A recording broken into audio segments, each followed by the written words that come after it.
Today's video was inspired by Toy Cinema Art Studios, one of our friends in this channel, so thank you. Also, a special shout out to AGs for your continued support and for sharing your collecting journey with this community. And the same goes for everyone who has taken their time to share their experiences by commenting on these videos. I truly appreciate all of you. And with that, let's unbox today's topic.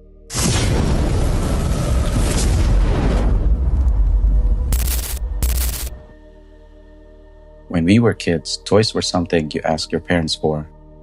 You circled them in catalogs, you saw them on TV commercials, you begged for them on birthdays or holidays.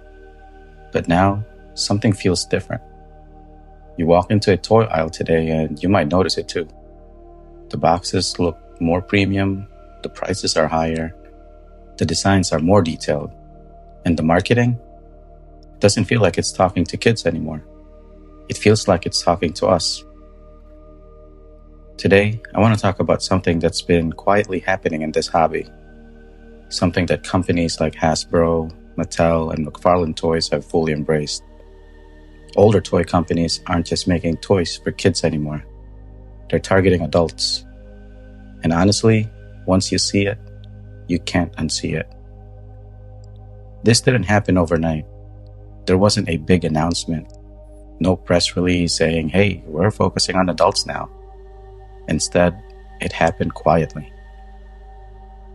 Little by little, prices started creeping up, packaging became more premium, articulation became more complex, and details became more accurate.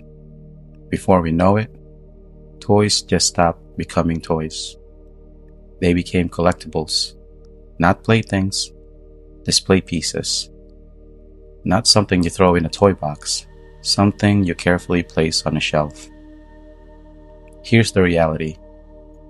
Kids don't control the market. Adults do. Adults have jobs, they have disposable income, and they make repeat purchases. We don't just buy one figure, we buy multiples. We chase variants, exclusives, and deluxe editions. We hunt, we pre-order, and we tend to complete sets. From a business perspective, we are the perfect customer. So the companies adapted. Not because they stopped caring about kids, but because we became the more reliable audience. Think about how many modern toy lines are built on nostalgia. Characters from the 80s, the 90s, early 2000s. Brands we grew up with. Not necessarily what kids are asking for today, but what adults remember from yesterday. That's why we keep seeing the same franchises return again and again. Because nostalgia is powerful. It connects emotion to spending. And companies understand that. They know that when adults see something from their childhood, it doesn't feel like a purchase. It feels like reconnecting with a memory. And here's something else I've been noticing. We're not just seeing old toy lines come back. We're seeing entire franchises from the past getting revived. Remakes, reboots, anniversary releases. Games we grew up with coming back for a new generation and for the generation that never really left. Think about titles like Street Fighter and Mortal Kombat. These franchises keep returning. New versions, updated graphics, modern releases, new live-action movies, and every time that happens, it creates a brand new opportunity for toy companies to revisit the same characters again. Not always brand new figures. Sometimes it's new paint, new packaging, new accessories, or a re-release of something collectors missed the first time. And the truth is, they really know the market. They know that when a classic franchise comes back, so does the demand. A remake isn't just about the game or the movie. It's about reopening the door for the toys. Look at the packaging today. Minimalist designs, collector branding, display-ready boxes. Sometimes even windowless packaging. These aren't built for kids ripping open presents on the floor. They're built for collectors who keep boxes, stack boxes, display boxes, The packaging alone tells you who the product really is for. Not the child who wants to play, but the adult who wants to preserve. Let's address the elephant in the room. Pricing. A standard action figure today can cost $25, $30, sometimes even $40 or more. And the premium figures?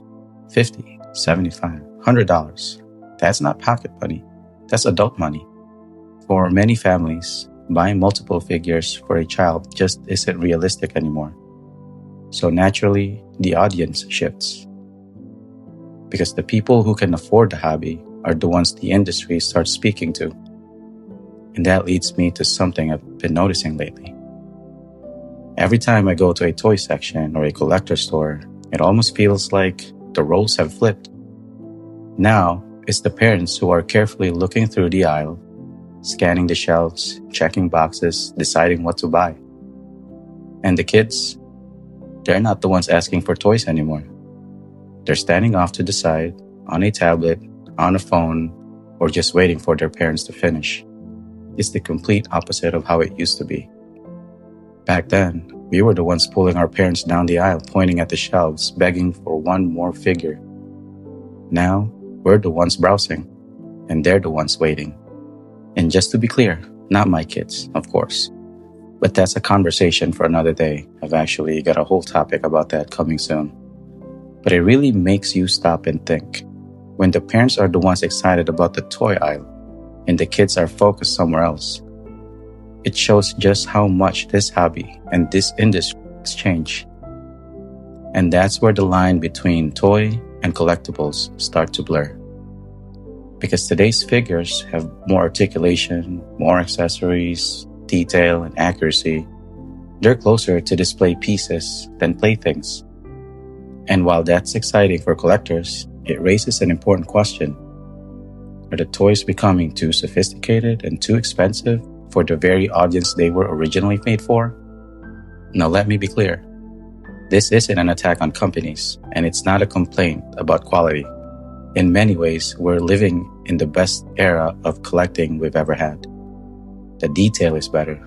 The engineering is better. The variety is better. We're getting figures our childhood selves could only dream of. So this isn't about blame. It's about understanding the shift. The hobby grew up, and the industry grew with it. The real question isn't why are toy companies targeting adults? The real question is what does that mean for the future of the hobby? Will toys continue to get more expensive? Will kids still grow up with the same connection to toys that we did? Or are we witnessing the moment when toys officially become collectibles? At the end of the day, toy companies didn't abandon kids. They followed the audience, and the audience grew up. We grew up. We kept collecting, we kept buying, we kept caring about these characters and stories.